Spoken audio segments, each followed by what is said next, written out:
What's up guys, sa mga gusto nga palang matuto or mag-aral kung paano gumawa ng vlog for free, ituturo ko sa inyo sa tutorial na to.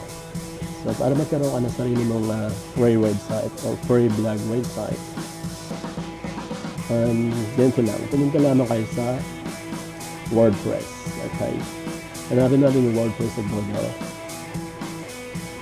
and then tap nyo lang yung WordPress. So once na nandun na kayo,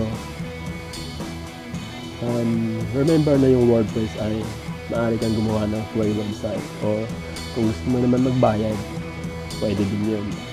So since tutorial lang to, ipapakita ko sa inyo kung paano gumawa ng free website, wala kang babayaran na kahit piso.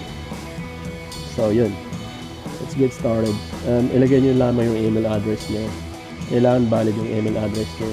Kung wala pa kayo nung gumawa lamang kayo sa Google or Gmail. Okay, so yan. Tapos pumili kayo ng username na magagamit nyo na tuwing lalagin kayo. Ito yung gagamitin nyo, or yung email address na na-register nyo dito. So try natin i-register yun. Gumawa. Oops, sinasabi niya dito na nagamit na ako ito.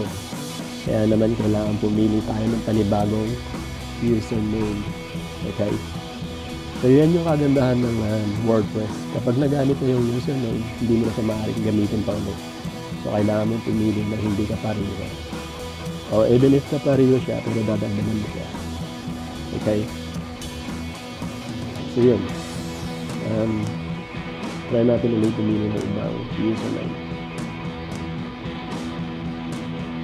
Make sure yung password nyo ay strong, may special character. So since tutorial lang to, gagawin kong mas madali ang password nito. So dito, tatanungin ka kung anong klaseng website yung gagawin mo. Vlogging ba, business, professional, or online store. So since vlogging yung gagawin natin, click lamang sa vlogging. At dito naman, mayroong mga options: popular, vlogging, local, dating, photography. So yun, so pipili natin yung vlogging, then click continue lang. Okay, dito hinihingi niya yung website address or yung magiging domain name, okay, ng website mo.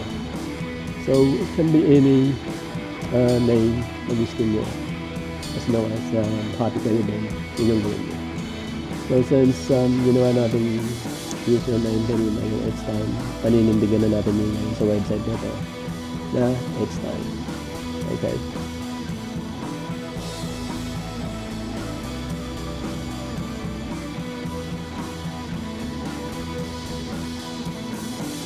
so click nyo lang yung It's Time, and then dito naman sa baba, kung gusto nyo i-upgrade yung domain name sa .com, magbabayad ka nga lang. Yung free niya is may additional sa dono, gaya ng itstime.com.blog. Yun yung libre niya. So sa .org may bayad, .bar, .live, .net may bayad yung mga yun. So since tutorial lang to at gusto natin ipakita kung paano gumawa ng libreng website o libreng blog, so pipiliin natin yung itstime.com.blog. Okay, so yun, dito naman sa plan, tatanungin ka niya kung gusto mo magbayad. Basically, tinatanong niya sa dito kung gaano ka laki yung site na gagawin mo, kung marami ka bang visitors, may mga i-upload ka bang mga malaking files para makita ng mga visitors mo. Since wala naman, hindi mo kailangan magbayad. So yun, ginawa natin siya for free.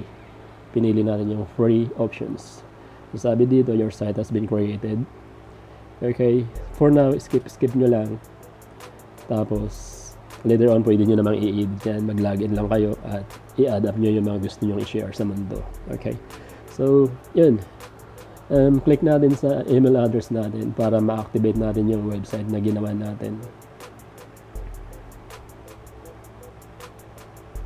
And again, make sure na valid yung email address na nilagay nyo para ma-activate nyo yung website nyo.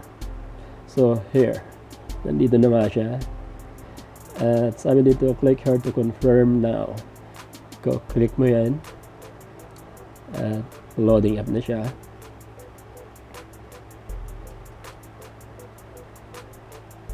Okay, sabi dito, your site has been created. So, view natin yung site natin ngayon. And there you go. Welcome to my new blog.